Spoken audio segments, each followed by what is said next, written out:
Welcome to the PCN Capitol Preview. I'm Francine Schertzer, and today we'll talk about election and voting policy. If you'd like to join the discussion, you can call us at 1-877-PA6-5001 or text us at 717-219-4001. We'll also take questions from PCN's Facebook page submitted earlier today. But first, we're joined today by Hallie Lauer, staff writer for the Pittsburgh Post-Gazette. Thanks for joining us. Thanks for having me.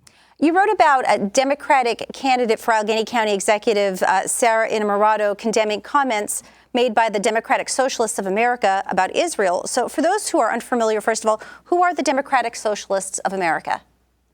Yeah, so it's a far left progressive group. There's chapters throughout the United States, but specifically in Pittsburgh. And they've been having a little bit of like a wave right now since 2018 in getting officials elected that kind of follow their political ideology. How would you describe Innamorato's past relationship with this organization?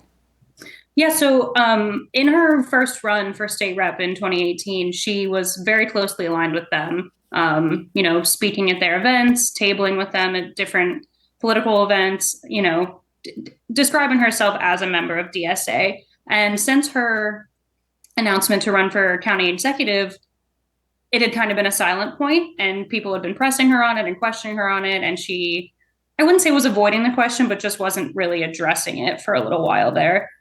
I'd like to read a brief quote from the article. Innamorato says, quote, "I strongly denounce the recent anti-Israel actions and statements of national and local DSA chapters, which coldly ignores the gruesome attacks on innocent Israelis," end of quote. Why was her comment newsworthy? So earlier last week, the Pittsburgh chapter of the DSA put out a statement calling for an end to U.S. military aid to Israel. And they had said that, violent opposition was an inevitable response to Israeli occupation. And Pittsburgh has a huge Jewish population. So her statement there was notable because it was the first significant break that she had ever addressed from her DSA past. So coming out and directly saying that she did not agree with what they were saying was notable to us because it had been something that she hadn't been addressing for quite a while. As we speak, we're approaching the 5th anniversary of the Tree of Life synagogue shooting, which occurred in the Pittsburgh area. Do you think that either that or perhaps Innamorato's candidacy itself played a role in her recent denouncement of those statements? I think it's a combination of the two, because in her statement where she denounces these and says that she hadn't been a member of DSA since 2019, she does mention the 5th anniversary of the shooting at the synagogue and how she talks about, she stands with those people and that, anti-Semitism is a real and deadly issue, I think is her direct quote. So I think it's a combination of that and then also trying to appeal to a broader base with the election less than a month away. Republican candidate for Allegheny County Executive Joe Rockey had criticized his opponent, Innamorato, for her past relationship and affiliation with DSA. Do you think that's a valid point? I don't know if that's for me to really say. His whole campaign is that he's running for the middle. He tends to say that the only R in this race is Rockey, despite running under the Republican ticket. So I think part of his campaign strategy is to talk about that she is or has been affiliated with this far left group, and that sometimes people on the far left don't necessarily even agree with other Democrats that are closer to the middle. So I think it's part of his strategy to appeal to a wide base of people. One last question. You've been following this race pretty closely throughout the fall. What do you think are the most significant issues in the Allegheny County executive race that are really going to drive voters to the polls? Yeah, right now we're looking at a lot of public safety stuff. Both of them have talked heavily about what they would do to make the area more safe, but also countywide property tax reassessments. Allegheny County hasn't reassessed since 2012. Last year, there was an entire court battle over what the common level ratio should be, which is the number that they use to determine people's property taxes in years where there aren't reassessments. And so that is a huge thing on people's minds right now because taxes could go up, taxes could not go up. And that is something that I think is really going to drive people to the polls. Hallie Lauer with the Pittsburgh Post-Gazette, thank you so much for joining us this morning. Thanks. We're going to take a brief break and we'll be back with more of the PCN Capitol Preview. Hear stories from Pennsylvanians who served our country with Voices of Veterans on PCN. In a series of interviews, service members offer a rare glimpse into the stories that only they can tell. Watch episodes on demand with the PCN Select streaming service. To nominate someone for Voices of Veterans or to share your story with PCN, go to PCNTV.com. PCN, proud to bring Pennsylvania history and culture to you. PCN takes you into your favorite programming. Sports fans get a first row ticket to Pennsylvania sports. History buffs take a stroll with Gettysburg Battle Walks. And political enthusiasts receive an inside look into the legislative process. Donate to PCN today to help us continue to bring you your favorite shows. Find out more at PCNTV.com. PCN is everything Pennsylvania. Welcome back. Today we're joined by Representative Brad Roae, Minority Chair of the House State Government Committee. Also with us, Representative Malcolm Kenyatta, who also serves on the House State Government Committee. Representative Kenyatta, we'll start with you. Currently, next year's primary election is scheduled for April 23rd. You're sponsoring one of two bills that attempt to move it to an alternative earlier date. What are the benefits of an earlier primary? So first of all, thank you for the opportunity to be with you this morning. So we introduced this legislation, myself and Representative Solomon. I want to say we circulated the co-sponsorship memo in February or March because two things are clear. First, Pennsylvania comes far too late in the presidential primary process to have the impact that we should have. Pennsylvania, as I like to say, is the center of the political universe. And as we look at who should lead both of our parties, it's critical in my estimation that Pennsylvania be involved much earlier in that conversation. Secondly, we know that this year's primary falls on the high holy holiday for Jewish Pennsylvanians of Passover. And I think especially with everything that is going on right now, it's important that we give folks an opportunity to spend that holiday with family. Representative Roae, how do you feel about the potential to move the primary election earlier? I think it's a great conversation to have for 2025. It's really too late to change the primary for next year. A lot of the polling sites, you have to get the counties make reservations for the polling sites. There's a lot of other events at polling sites, wedding receptions and meetings and church functions and things like that.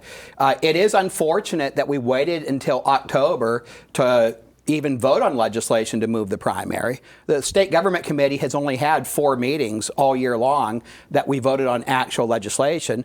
If we're going to move the primary, we should have done it back in the spring so counties would have time to reschedule poll workers that might still be in Florida if the primary is sooner, to make new reservations at different voting venues. A lot of schools, they close the school the day of the election. There's an in-service day for the teachers. Now we're going to be asking schools to close another day. And a lot of poll workers are in Florida in the wintertime. I mean, there's just a lot of problems. You can't wait to the last minute to change a primary. Now, looking ahead, starting in 2025 and thereafter, I think everybody would agree to have an earlier primary. How would moving the primary election... I'm sorry. Go ahead, Representative. Thank you. I would highlight the fact that the Senate moved a bill not too long before we did, which earned bipartisan support. And then I would also highlight the fact that, we have passed numerous pieces of legislation out of the House that have not come up in the Senate. And so, I think undergirding a little bit of what Representative Roae said is this idea that we have not been moving expeditiously on legislation. I think that we have. I think that there is an opportunity within this week. I think this week is the last opportunity to move the primary. And I think we should do it in a bill that's clean and doesn't bring in other pieces in far as adjusting different things with the election code. We should look simply at moving the primary date, and there's bicameral and bipartisan support to do so. Where the disagreement has come in is on which day that should be. But to be very clear, it's not just House Democrats who want this. A Senate bill passed with over 40 votes. As far as a clean bill, that's a lot different than what actually happened. Some people may recall last week, at about 11:45 at night, that's almost midnight, the Appropriations Committee amended the bill that would change the day of the primary. They amended how mail-in ballots are handled, which, if you think about it, it's really weird that the Appropriations Committee would be voting on an election code bill. That's done in the State Government Committee, usually. And it's really odd. The House has a rule you can't operate after 11 at night. You can't have votes. Well, it was almost midnight when they voted on that. And that made a very unclean bill. For people not familiar with the term, clean means there's a one-topic bill, no amendments. That really muddles the water when you make the list of mail-in voter applicants permanent. Every year for the rest of their life, they would get one. That's a pretty major change on a bill that's designed to move the date of a primary, one year. So I agree with Representative Kenyatta. Bills should pass through the House cleanly and not be amended up a lot. Representative Kenyatta, a moment ago you referenced the fact that the House passed a bill with, I believe it was an April 2nd date, and the Senate passed one with a primary potentially moving to March 19th. How do you determine what the best date would be? Is there a reason why one would be preferred? So I would say that the April 2nd date did pass the House clean, and thank you, Representative Roae, for explaining that for folks who are watching. And so the Senate has a vehicle that would move it to April 2nd right now. And I think the two dates are, frankly, something that I thought could be, and I still believe should be, worked out. We introduced bill with the April 2nd date based off of conversations with elections administrators and others who said that a date that was a little bit later than March 19th would work a little bit better for them. And so I'm happy that the House did pass a clean bill for April the 2nd. That's over in the Senate. They could take that bill up this week and pass it and get it to the governor's office. And, I think at its core, I want us to remain focused on something that is a bicameral and bipartisan view, that Pennsylvania voters should have the opportunity to weigh in much sooner than they do. And I do believe that, we shouldn't do an election on Passover at any point, but certainly not right now. I think this Passover, all Jewish Pennsylvanians are going to be really wanting to spend time with family and conduct the holiday with their loved ones. And we should make sure that we do that. And I don't believe there's no time left to do it if we work quickly. I would have loved for it to happen sooner. I would have loved for a lot of things to happen sooner. But the House has been moving expeditiously to address a number of different topics. We've sent over 150 plus bills to the Senate that are waiting on a vote. And so there's a lot going on, but we can chew gum and walk at the same time. And I hope that this is something we're able to rectify this year. Representative Roae, in an article in the Pennsylvania Capital Star, you were reported as saying that with a broad array of faiths represented in Pennsylvania, every day could potentially be a holiday for somebody in Pennsylvania. Is it possible to find a date that avoids all holy days? Well, we have a lot of religions. Pennsylvania was really the leader when it came to religious liberty, back in the day, when a lot of places around the world you didn't have religious freedom. And I'm not an expert on a lot of different religions, but almost every day is a holiday for one religion or another. And when you look at, Christianity, the Islamic faith, the Jewish faith, Buddhists, I don't know if I'm using the proper term, Hindus, but then there's all kinds of other religions, Scientology, and almost any day can be a holiday. Now, in the Pennsylvania Constitution, even if mail-in ballots would be determined to be unconstitutional and that law would be set aside or we voted to repeal that law, the PA Constitution allows for absentee ballots. And the observance of a religious holiday is one of the reasons you're allowed to use a absentee ballot. And we've had a lot of situations. The special election a couple weeks ago in Pittsburgh, that was on a religious holiday. I can't remember which one it was. It was one of the lesser, well-known religions. Almost any day is going to be a holiday for some certain religion, but anybody can vote by mail-in ballot. Or if we didn't have those, like I said, absentee ballots, if you can't go to the polls because of a religious holiday you're observing, you can vote by absentee. Representative Kenyatta, Lancaster Online reported that some school board officials had concerns that moving up the primary date would shorten their amount of time to deal with property taxes and school budgets. Has anyone expressed these concerns to you, and how do you address them? So please let me just go back and reference some of the previous comments. So you don't have to be an expert on religions, I think, to understand the significance of Passover, which is a high holy holiday in the Jewish faith. This is not a small holiday. This is a big deal holiday. And for folks who observe it, they're not able to go out. They're not using technology. They're spending time with their family, engaged in their religious practice.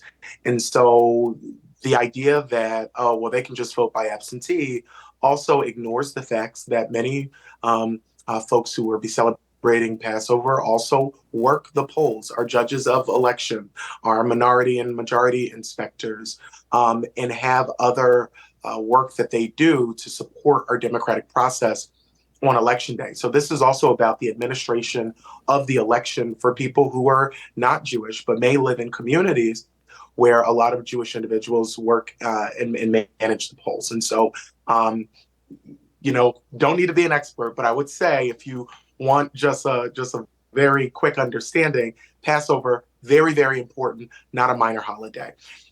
Now, to your point around the connection to the school board timelines and them requesting a waiver. That has been a conversation. I know they've been talking to folks in the House and in the Senate. And I think that this is certainly something we should be able to fix. I know that we're still working on code bills right now. And this is something that could end up in one of the code bills.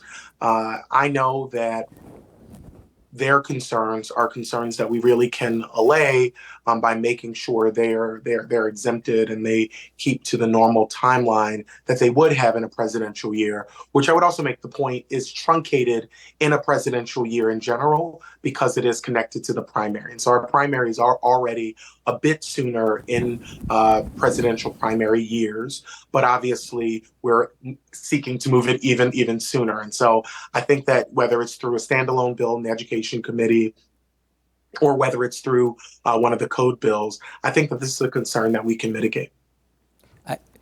I think the code bills are pretty much not going to move very fast, as most people may be aware.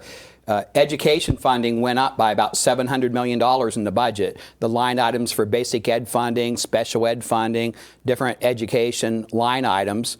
There is an agreement for $100 million of school choice vouchers. That got voted through the House, but then the governor vetoed.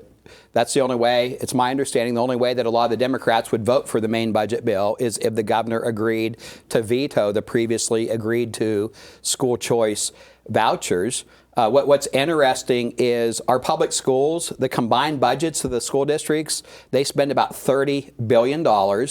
They got a $700 million increase in the budget, and they were upset about $100 million for school choice vouchers. Now, those vouchers, the way it was set up, schools, the bottom performing schools in Pennsylvania, we're talking schools that only 10% of the students test proficient for math and reading. I mean, these are schools where a lot of the teachers, they send their own kids to private schools because they know how bad the schools are. And we want those kids to be able to go to a better school. So but having that funding in a code bill is probably the only way that it can pass. So until the Democrats agree to vote for the school choice vouchers, a lot of the other things in the different code bills that people had wanted as part of the budget process, those things probably aren't going to happen.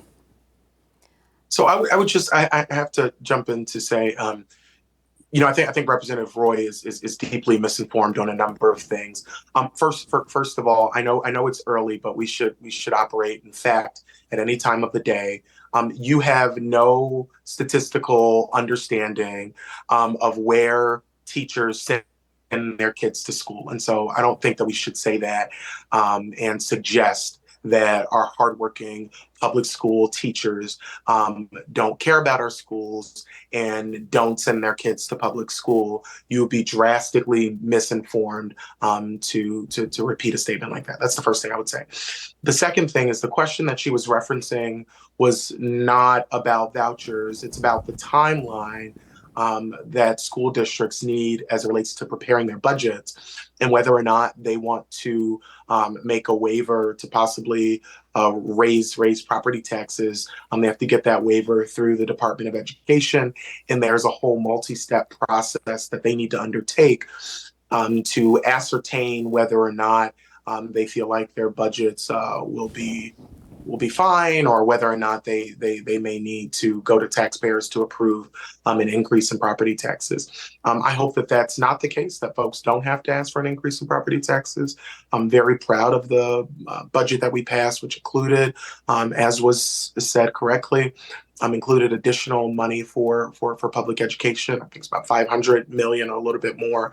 But nevertheless, the timeline issue, which would be impacted because of moving the primary, that is something that we should be able to fix. And I know that the School Board Association is having bicameral and bipartisan conversations about how to address that. And as I said before, that's something that could be done through a standalone bill, which is, not a complicated piece of legislation, or it could be done during the ongoing code bill negotiations. And I would, clarify for folks watching, the House has passed multiple code bills at this point, and we look forward to continued negotiations with the Senate to get them through both chambers and then ultimately to the governor's desk. I actually think it would be a benefit if that could not be fixed. If you think about it, school districts can basically increase property taxes by the inflation rate, is basically what they can do. If they want to go higher than that, that's where the extra process has to take place. Well, Pennsylvania schools already spend about $4,000 a year per student more than the national average. Nationally, schools spend about $15,000 a year per student. The average school in Pennsylvania spends $19,000 a year per student. So do we need to fix a law to make it easier for school districts to raise property taxes higher than the inflation rate? I don't think so. This is additionally, though, Representative, about an entire budget process. And let's be very clear, I know a lot of people who serve on the school board who serve because they have kids in the district or used to have kids in the district or care about our education system. These are people who are members of their communities, and many of them, because they also live there, are highly resistant to raising taxes. They don't want to raise taxes. They want to see us cut taxes. And I agree that that's what we should be looking at doing. But this is an intricate process that is beyond just giving schools more time to raise taxes. It's an entire budgetary process that is tied in with the primary election date. And so I do think that this is something we should fix. Our intent with moving the primary, whether it's the Senate bill or the House bill, was never to impact this timeline. And so I think we have an opportunity to fix that, as well as moving the primary to make sure that Pennsylvania is relevant and that we respect the Passover holiday. A reminder to viewers, if you'd like to join in on the discussion, you can call us toll-free at 1-877-PA6-5001 or text us at 717-219-4001. Let's get back into our discussion for a moment about potentially moving up the primary election. Last week, Senate Majority Leader Joe Pittman sent a letter to House Majority Leader Matt Bradford, basically asking the House to reconsider the Senate bill, which involved, I believe, the March 19th date. And if not, then the issue is closed for the season. Is there any possibility of that happening perhaps this week? Hope springs eternal. We will see. I would just highlight that when Representative Conklin, the majority chair of state government, brought up both bills because he believed that the House and that caucus leaders in both chambers deserve the opportunity to have debate, discussion about which date made the most sense. I voted for Senator Argle's bill, as well as for my own legislation, as you might imagine. because I also believe we needed those two vehicles. There is, as I said, my bill is now in the Senate, and it's a clean piece of legislation that just moves the date. There was a motion to reconsider on the Argle bill, and I will leave it to parliamentarians and others to speak about the process of having that bill also run clean before the House. But I will say to Senator Pittman's point, we should move expeditiously on this. We are in session for 3 days this week, and I hope that this is something that we can figure out this week. See, yeah, the Senate bill, that's the bill that it got voted down at the State Government Committee meeting. Then a new meeting was called with a few minutes advance notice, and it passed. Well, then at almost midnight that night, the Appropriations Committee amended the bill to say if you sign up for mail-in ballot, for the rest of your life, you keep getting mail-in ballots. The problem with that is if somebody dies and it takes a while to update the voter list, those ballots, not applications, actual ballots would keep coming to that address. If somebody moves away, the new people that live in that apartment, they'd be getting the ballots for the people that used to live there. Very, very serious situation. Anyways, that was amended into the bill at almost midnight. The next day, that bill got voted down, and I think there was only about 30 yes votes. It was like 30 to 170, or it was some lopsided vote like that. But then Representative Kenyatta's right. There was a motion to reconsider, which is kind of weird because normally when there's a motion to reconsider, it's a bill that lost by, a handful of votes. And that doesn't sound very clean, changing the date of a primary. I don't know how you amend a bill at this point because it was on final passage, so it would have the mail-in language in there. So that would have to go back to the Senate, and the Senate would have to amend it, or they'd have to agree to the House amendments. Or it's a complicated thing. It's just hard to imagine we're giving counties enough time to actually plan for the primary. Well, I have to, I didn't expect to be doing it this early, but I have to correct some misrepresentations that were made again, because we should not be suggesting to folks watching this morning that our mail-in ballot situation here in Pennsylvania is not safe and secure, which is what everybody wants. What we want and need and we already have here in the Commonwealth is a system by which people are able to vote once, and then we should respect the outcome of that vote. And so let me just clarify some of the things that were said that were inaccurate. When somebody dies, Department of Vital Records, that information is shared with the Department of State. And then those folks are taken off of the rolls. And so this idea that because we are creating additional ease for people who are alive to vote, folks who have registered to vote by mail because that is their preference and that is the law, making that process easier, because you do have folks who registered last year, thought they were already going to get their mail-in ballot again this year by mail. It doesn't come, and they're asking a lot of questions looking for it. That certainly has happened here in Philadelphia. And I know that other people have stories like that as well. So this is a tool to make it easier for people to vote.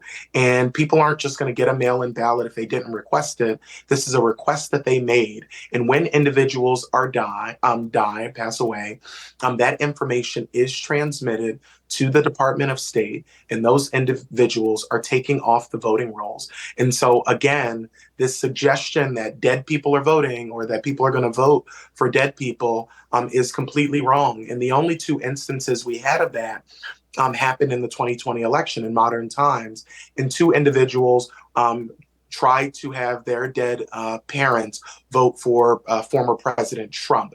And because our system works, that was discovered. Obviously, those votes were not accepted, and those folks were held accountable under the provisions of the law. Voter fraud is something that everybody takes very seriously. I know certainly I do, but we also need to take seriously voter access. And if somebody wants to receive a mail ballot at home, I don't think most people see a problem with saying, this is the way I prefer to vote. Please send me a mail-in ballot for every election. And that's all the amendment would have done. But to the point about moving the primary, as I said before, there is a clean vehicle with the April 2nd date in the Senate. The Senate is also in session this week. They could take that up. They could amend it and send it back to us for concurrence. And then also we will see what the procedural process will be in the House as it relates to reconsidering the Argo bill. But I remain committed to seeing this happen. I hope that we're able to do it, that we're able to send a clean bill to the governor's desk, and that we do it quickly, and then give our counties as much time as possible to execute the election. We'll continue our discussion in just a moment, but first I'd like to take a brief break and tell you what's coming up here on PCN. Join us for another episode of On the Issues this week as we meet two more candidates on the ballot in November. First, we're joined by Dan McCaffrey, Democratic candidate for Pennsylvania's Supreme Court, followed by Vic Stabile, a Republican candidate for retention to Pennsylvania's Superior Court. That's Wednesday night, beginning at 6. On this week's edition of Journalist Roundtable, we're joined by Mark Levy from the Associated Press, Dennis Owens from WHTM TV in Harrisburg, and Carter Walker of VoteBeat. That's Tuesday night at 6. And join us every Sunday this month as we air commemorative programming for the 75th anniversary of cable television and recognize Pennsylvania's deep connection to the founders of the industry.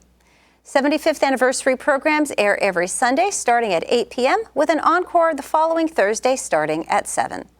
All the great public affairs, event coverage, and interviews that you watch at PCN are now available for free online at PCNTV.com and on PCN Select. Thank you for watching PCN. PCN is a 501c3 nonprofit television network that receives no government funding. We're relying on viewers and donors like you to help PCN to continue to bring you everything Pennsylvania. To make a donation, visit PCNTV.com. Let's get back into our discussion now. We were talking about when the House earlier in October had considered legislation to move the primary date. There was an amendment that failed by 177 to 26, and it included several election-related provisions, one of those being voter ID. Dennis Owens from WHTM had reported that Representative Krista Marcel said, while most Democrats oppose voter ID and voted against the measure, many Republicans who voted against the bill for other reasons have been politically targeted. Representative Kenyatta, I'll ask you, do you think that this bill or this amendment, was politically motivated in any way? This was a Republican amendment, and people voted it up or voted it down. But again, I think it's a real misnomer, and I constantly bring this up. We have voter ID in Pennsylvania. People show their ID the first time they go to vote at their polling place. If people want to vote by mail, they have to give their voter ID number as a part of the application to ensure that they are who they say they are. This is about adding additional requirements. And I also think it's always critical to not just talk about what we're doing, but to talk about why we're doing it. Proponents of increased voter ID in Pennsylvania would suggest that this is necessary so that people have faith in the election outcomes. I think that we need to, though, then ask, why do people not have faith in our election outcomes? And I think a part of that is driven by people who lied about the outcomes of previous elections, who engendered this mistrust among some segments of our population by suggesting that the election was rigged because their particular candidate of choice did not win. Listen, I've put myself forward for election on multiple occasions. Sometimes I've been successful, sometimes I've not been successful. But what we have to do is respect the will of the voters. Pennsylvania has safe and secure elections. And I think making things more difficult under the guise of making people feel comfortable about election outcomes really seeks to distort the fact that there is no analytical research, there's no real data that would suggest we have an issue with our elections not being free and fair, and that our current voter ID law is not strong enough to ensure that people aren't trying to pull a fast one during election time. We have to make sure voting is accessible and it's safe. And I think that Pennsylvania checks the box as it relates to voting safety.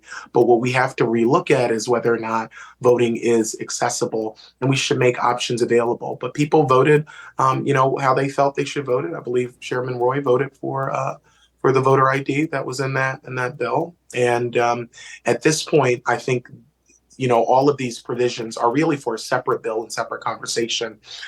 I think we need to be focused very clearly on how do we move the primary, and I remain committed to that outcome.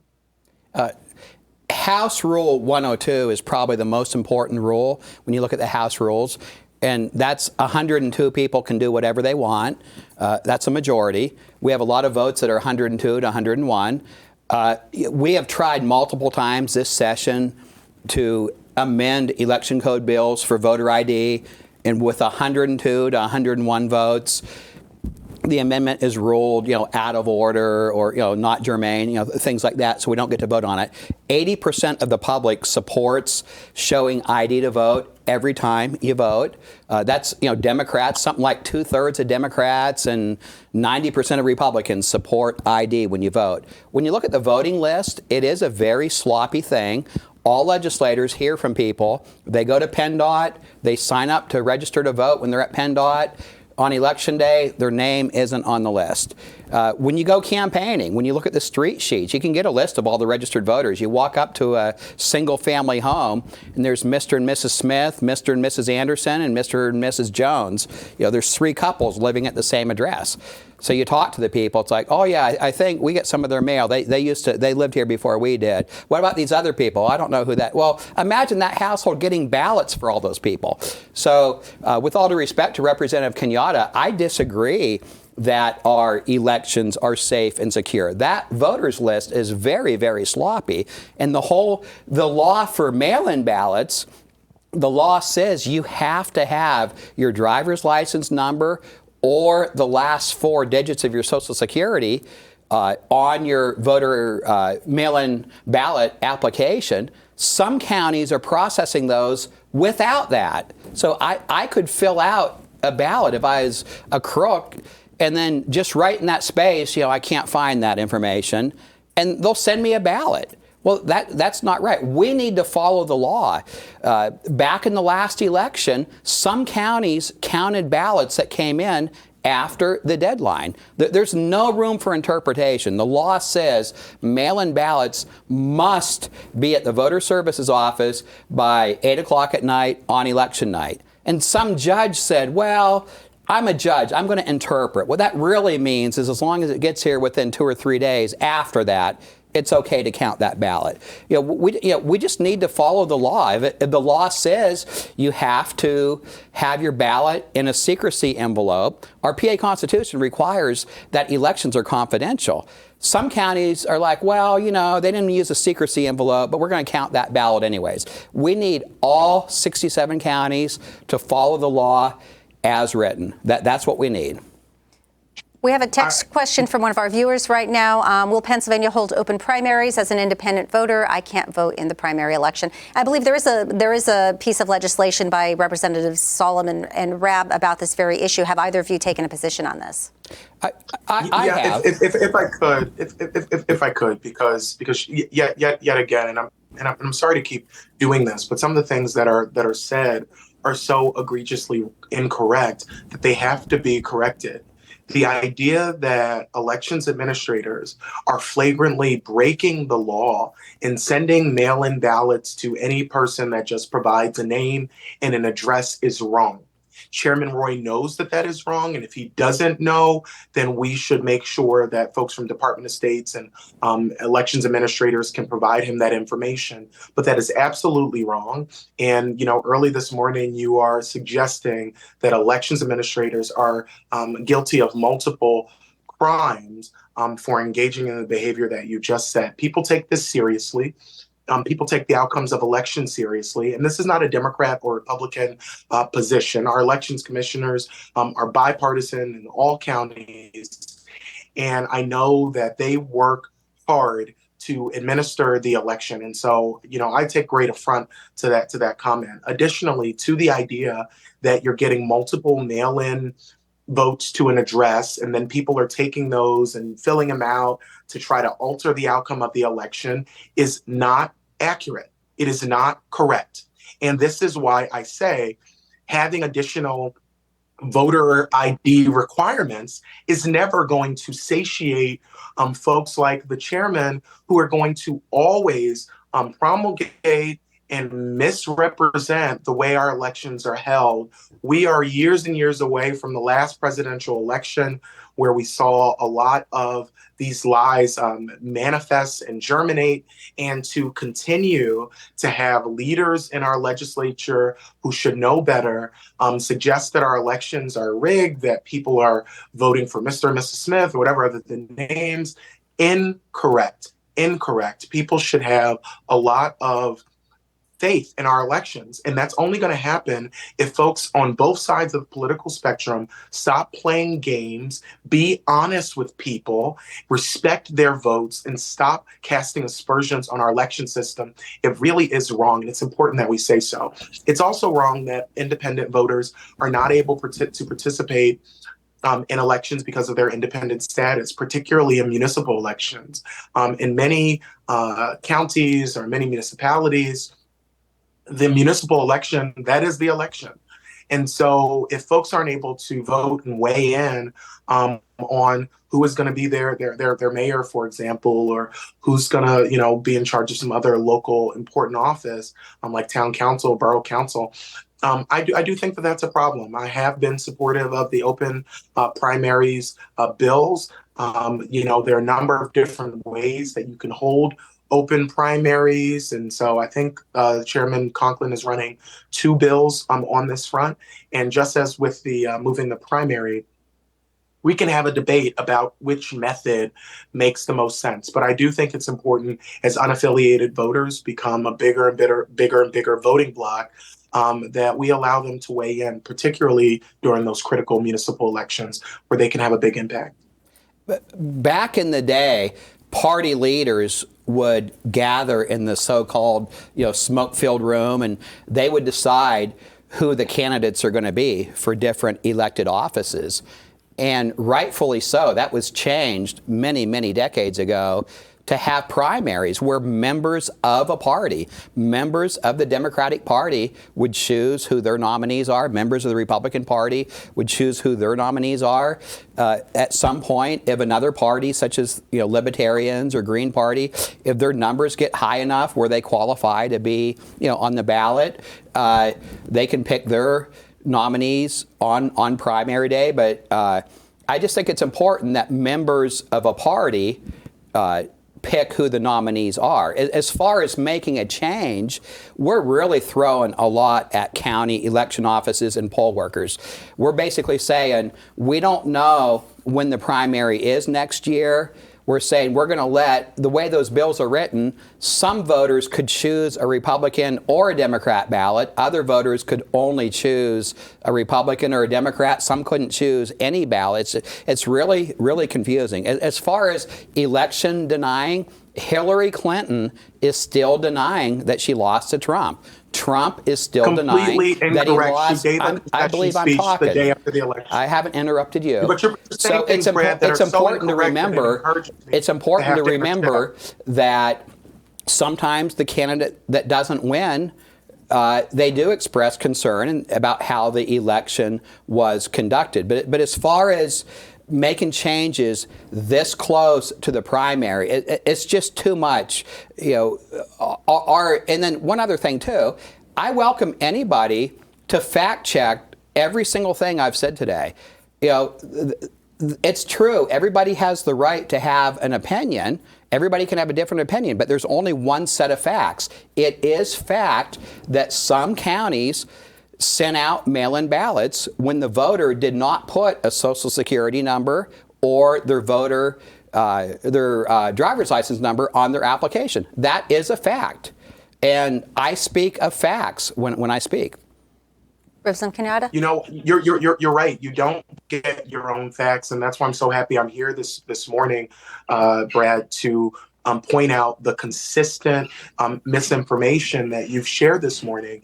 And really, I do so with a heavy heart because you are aware of the facts and choose to misrepresent them to try to advance policy goals that you have. You know, it's your former speaker, Mike Turzai, who you voted for multiple times, who said the last time voter ID was proposed in Pennsylvania that this would help ensure that Mitt Romney what became president of the United States. That is a fact. People can go Google that. And so here in Pennsylvania, we know that when folks are pushing for increased voter ID, in many instances, these are folks who have supported somebody like Mike Turzai and thinking that this will lower voter turnout among certain groups. Secretary Clinton, and I can't even believe we're going back to the 2016 election now with misinformation, but Secretary Clinton gave a concession speech the day after the election. She was wearing a purple suit. People can go find that online. It's not very complex to do. And at the end of the day, we don't spread misinformation and cast aspersions about the safety and security of our voting systems because we believe a political opponent did it. When you did it, it was wrong. When 60 plus of my Republican colleagues signed a letter to throw out the votes of hundreds of thousands of Pennsylvanians in the last presidential election, that was wrong. And you're not going to see me signing a letter to throw out people's votes if my candidate doesn't win.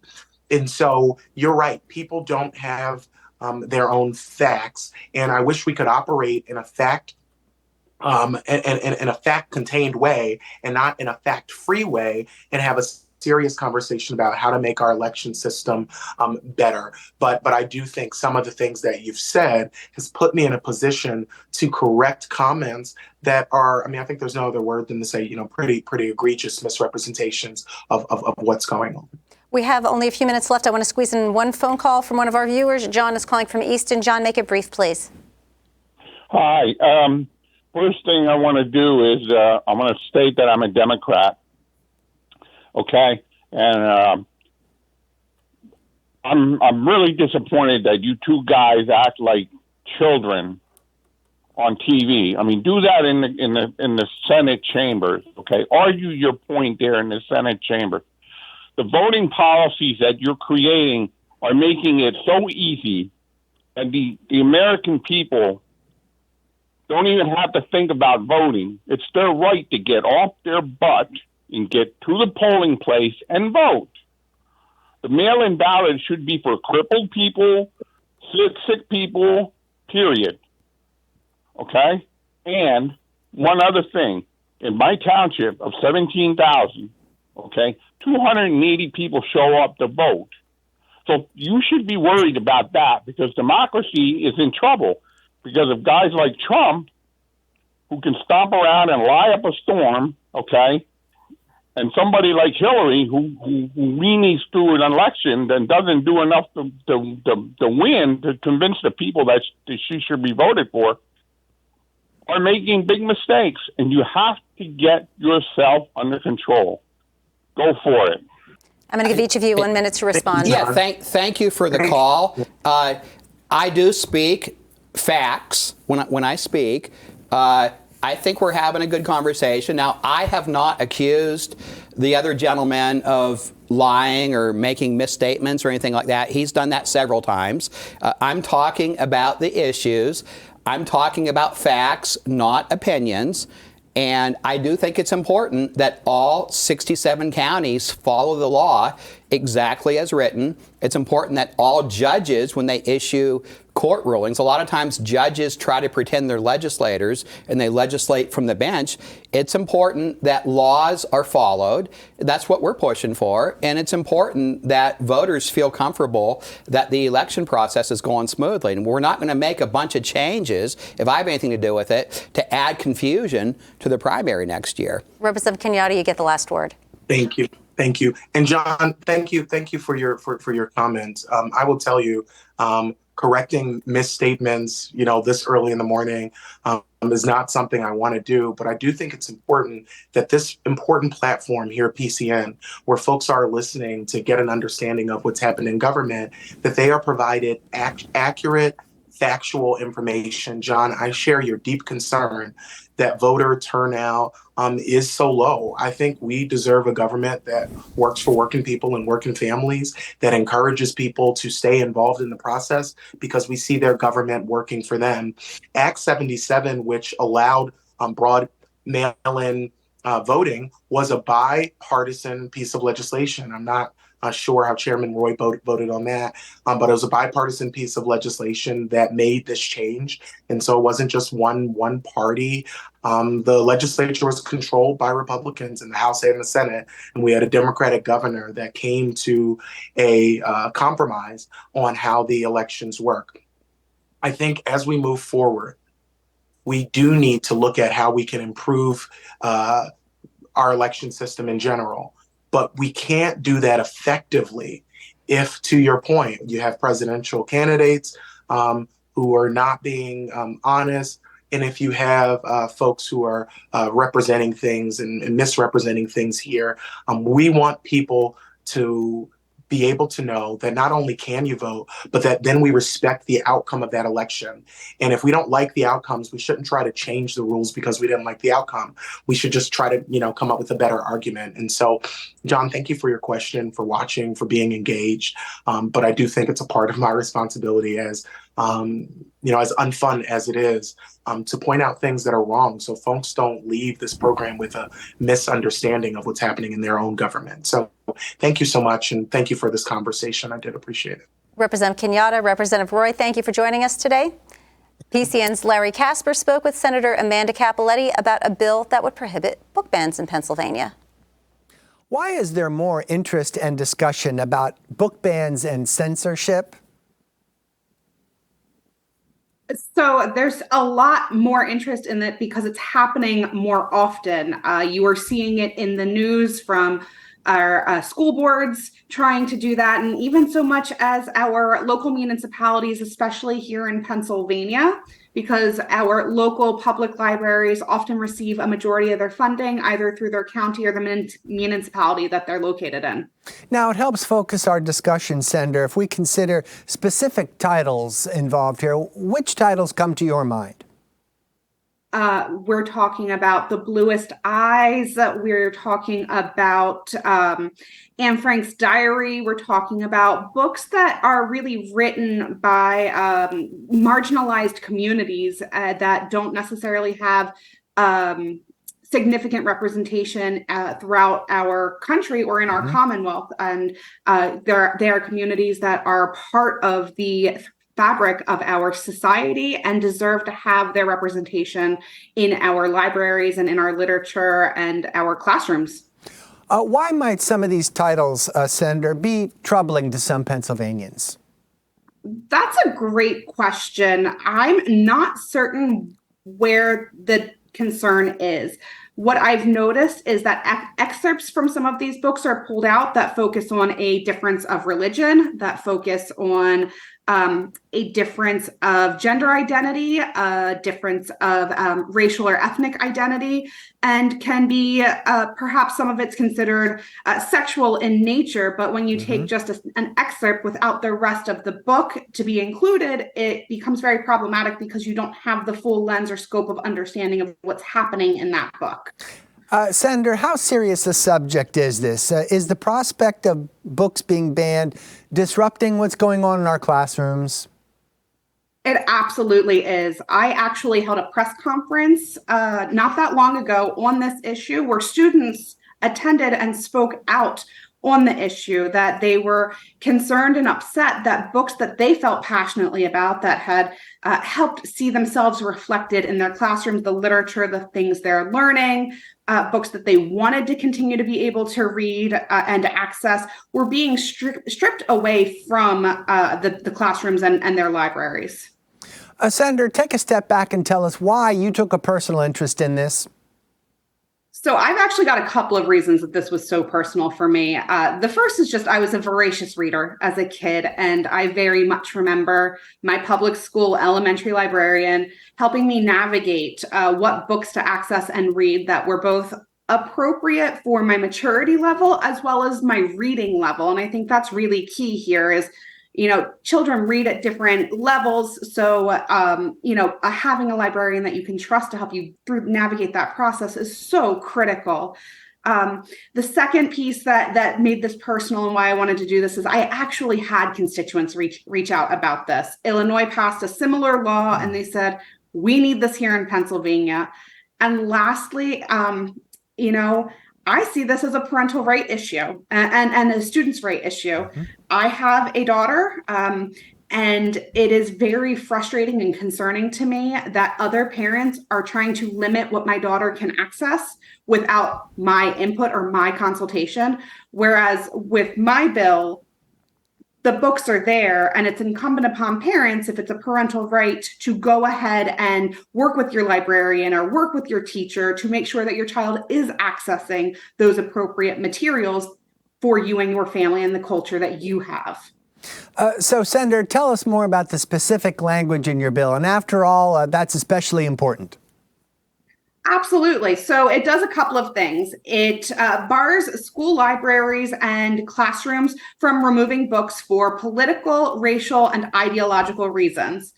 What they're going to have to do is adopt either the American Library Association's Library Bill of Rights that indicates that those materials wouldn't be prescribed or removed for partisan or doctrinal reasons, or develop their own statement and policy prohibiting the same. And if they don't, it's tethered to funding and from the state. But at the same time, because as I mentioned, a lot of the funding comes from municipal and county level funding, we preempt municipalities and counties from cutting off funding to local libraries if they adopt this policy. And that's really key because we're starting to see that here in Montgomery County, where I live. We have a municipality doing just that, targeting their local library to get LGBTQ and POC books out of their libraries, tied it to funding that they might receive from the municipality. So under your legislative proposal, then, libraries and schools could not remove books for the reasons you cited, political, racial, and ideological. How were those criteria decided upon? It's worked out through the American Library Association's policy that they have in that Bill of Rights. And I think it's become really quite clear. It's about removing books. Some of the books that we've mentioned were written by people of color, and you can't remove those books because they're written by people of color. You can't remove those books because you don't like the political leanings of that author or of that book.